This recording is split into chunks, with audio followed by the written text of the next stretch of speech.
Namaz vaxtlarının 5 deyil, 3 dəfə olmasını bəyan edən dəlil varmı? Cavab əlbəttə var. Həmin dəlil də Allahın kitabındandır. İndi sizə birinci dəlili söyləyəcəm. Odur ki, mənlə birgə bu mübarək ayəni oxuyun.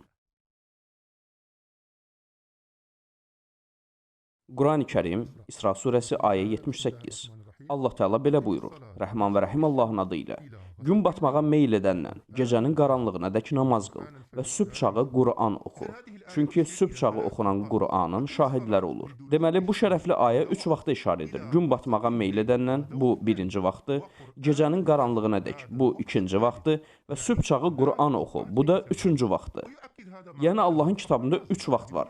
Fəxri Razinin söylədikləri bunu təsdiq edir. Odur ki, mənlə birgə baxın. Təfsir-ü Fəxri Razi, səhifə 28 deyir: Əgər qəsəq sözünü zülmətin əvvəlinin meydana gəlməsi kimi təfsir etsək, o zaman qəsəq gün batmanın əvvəlidir.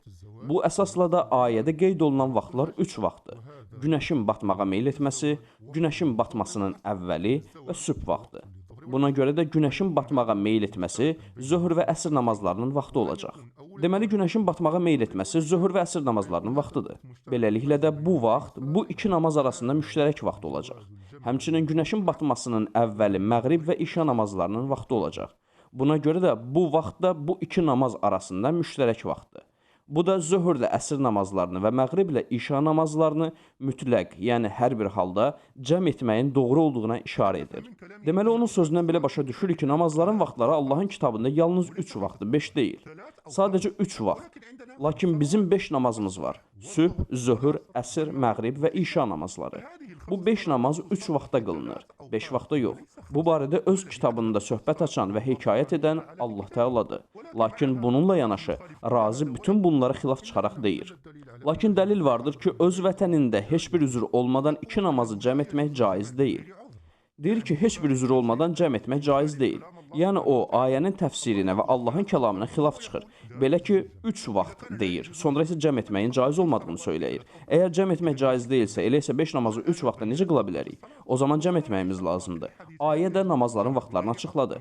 İnşallah hədislərdə görəcəyik ki, heç bir üzr olmadan cəm etmək olar, yoxsa yox. İndi isə Bəğavinin təfsirinə baxaq və görək, o bu mübarək ayə barəsində nə deyir?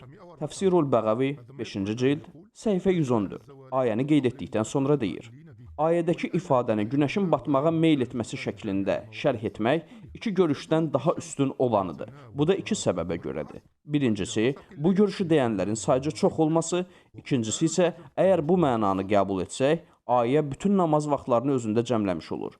Bununla da günəş batmağa meyl etdikdən sözləri zöhr və əsr namazlarını, gecənin qaranlığına dək sözləri məğrib və işa namazlarını, sübh çağı Qur'an oxu sözləri isə sübh namazını ehtiva etmiş olur. Deməli, 5 namaz 3 vaxtda qılınmalıdır. Bunu deyən pak və münəzzəh olan Allahdır. O bizim üçün 5 vaxt deyil, 3 vaxt təyin etmişdir. Deməli, əgər namazları cəm etsək, o zaman mübarək ayəyə tabi olarıq. Hansı ki 5 deyil, 3 vaxta işarə edir. Bu birinci ayədir. İndi isə ikinci ayəyə baxaq. Qurani-Kərim, Hud surəsi ayə 114. Gündüzün 2 başında və gecənin gündüzə yaxın əvvəllərində namaz qıl. Çünki yaxşı işlər pis əməlləri yuyub aparır. Bu, xatırlayanlar üçün bir xatırlatmadır. Deməli, Allah Teala buyurur, namaz qıl. Yəni, vacib namazı. Ey Allah, bəs namazı nə vaxt qılaq? Allah da buyurur, gündüzün 2 tərəfində. Birinci tərəf sübh namazıdır, ikinci tərəf isə zöhr və əsr namazıdır. İndi isə 3-cü vaxt, gecənin gündüzə yaxın əvvəllərində. Bu da 3-cü vaxtdır, məğrib və işa namazlardır. Deməli, 5 deyil, 3 vaxtdır. Deməli, ey Allah bəndələri, Allahın kitabı 5 vaxt deyil, 3 vaxta işarə edir.